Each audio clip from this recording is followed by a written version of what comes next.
Please என்னோட சேனலை subscribe பண்ணுங்கள். அதுக்கு பக்கத்தில் இருக்கிற பெல் ஐக்கானை கிளிக் பண்ணுறதுனால லேட்டஸ்டான குக்கிங் ரெசிபியை நீங்கள் பார்க்கலாம்.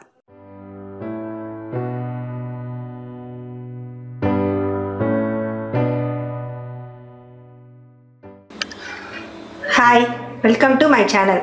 டுடே நம்ம என்ன பார்க்க போகிறோம் அப்படின்னா இன்ஸ்டண்ட்டான ரவை தோசை எப்படி பண்ணலாம் அப்படின்றத நான் சொல்கிறேன். அதுக்கு தேவையான பொருட்கள் வந்துட்டு 1 கப் மைதா மாவு, 1 கப் பச்சரிசி மாவு, கொஞ்சோண்டு கோதுமை, 1 கப் ரவை, 2 பச்சை மிளகாய், சீரகம், கருவேப்பிலை, 1 ஸ்பூன் சீரகம் போட்டுக்கோங்க, 1 ஸ்பூன் மிளகு போட்டுக்கோங்க, 2 கேரட்டை வந்துட்டு நான் இந்த மாதிரி துருவி வச்சுருக்கேன், கொஞ்சோண்டு இஞ்சி.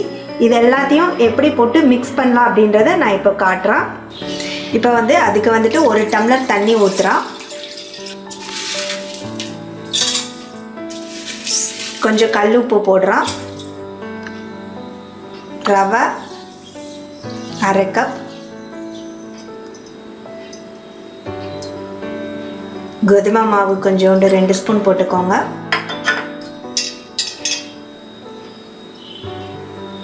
மைதா மாவு 1 கப்,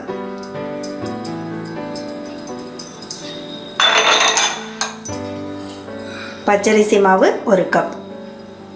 மைதா மாவையும் பச்சரிசி மாவையும் ஈக்குவலாக எடுத்துக்கோங்க. நீங்கள் எவ்வளோ போடுறீங்க, இப்போ 2 கப்பு போடுறீங்க அப்படின்னா 2 கப் எடுத்துக்கோங்க. கொஞ்சோண்டு கருவேப்பிலை, 1 ஸ்பூன் சீரகம்,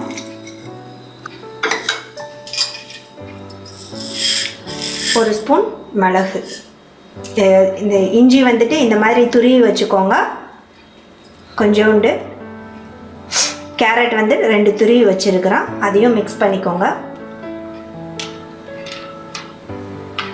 2 பச்சை மிளகாய். இப்போ இது நைட்டு டின்னருக்கு இந்த மாதிரி நம்ம ரெடி பண்ணிக்கலாம். இப்போ எல்லாத்தையுமே நல்லா மிக்ஸ் பண்ணிக்கோங்க. மிக்ஸ் பண்ணிவிட்டு 1 ஹவர் கழித்து நீங்கள் தோசை சுட்டீங்க அப்படின்னா ரொம்ப டேஸ்ட்டாக இருக்கும். ஏன்னா கலக்கின உடனே நம்ம தோசை சுட்டோம் அப்படின்னா கொஞ்சம் அந்த புளிப்புத்தன்மை இல்லாமல் இருக்கும். 1 ஹவர் நல்லா ஊறிச்சு அப்படின்னா நல்லா டேஸ்ட்டாக இருக்கும். நான் ஃபஸ்ட்டு 1 டம்ளர் தண்ணி ஊற்றினா, ஸோ அது தண்ணி பத்தலை, அதனால் அகைன் அந்த தண்ணியை ஊற்றிருக்கிறோம். ஸோ நல்லா தண்ணியாக கலக்கிக்கோங்க. இப்போ பாருங்கள், மாவு தண்ணியாக இருக்குது. ஸோ இப்போ நம்ம தோசை எப்படி ஊற்றலாம் அப்படின்றத நம்ம பார்க்கலாம்.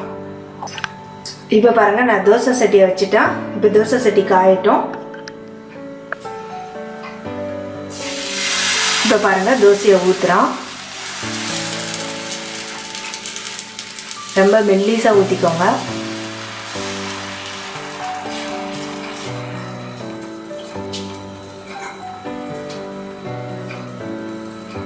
ஒரு ஸ்பூன் எண்ணெய் விட்டுக்கோங்க.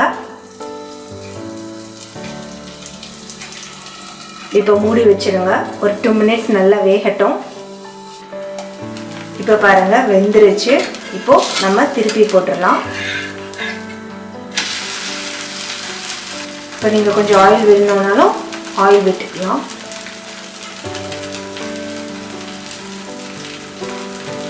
இப்போ பாருங்கள், இன்ஸ்டண்ட்டான ரவை தோசை ரெடி ஆயிடுச்சு. நல்லா கிறிஸ்பியாக இருக்கும். ஸோ நீங்களும் ட்ரை பண்ணி பாருங்கள். இப்போ பாருங்கள், இன்ஸ்டண்ட்டான ரவை தோசை ரெடி ஆயிடுச்சு. நீங்களும் இதே மாதிரி ட்ரை பண்ணி பாருங்கள். ஈஸியான ரெசிபி தான். ட்ரை பண்ணி பார்த்துட்டு கமெண்ட் பண்ணுங்கள். என்னோடய வீடியோ பிடிச்சிருந்தா என்னோடய சேனலை சப்ஸ்கிரைப் பண்ணுங்கள் ஃப்ரெண்ட்ஸ். இந்த ரவை தோசையை இந்த சாம்பாரோடையோ இல்லை தேங்காய் சட்னியோடையோ நீங்கள் தொட்டு சாப்பிட்டீங்கன்னா டேஸ்ட்டாக இருக்கும். அடுத்த வீடியோவில் பார்க்கலாம். Thank you, bye bye.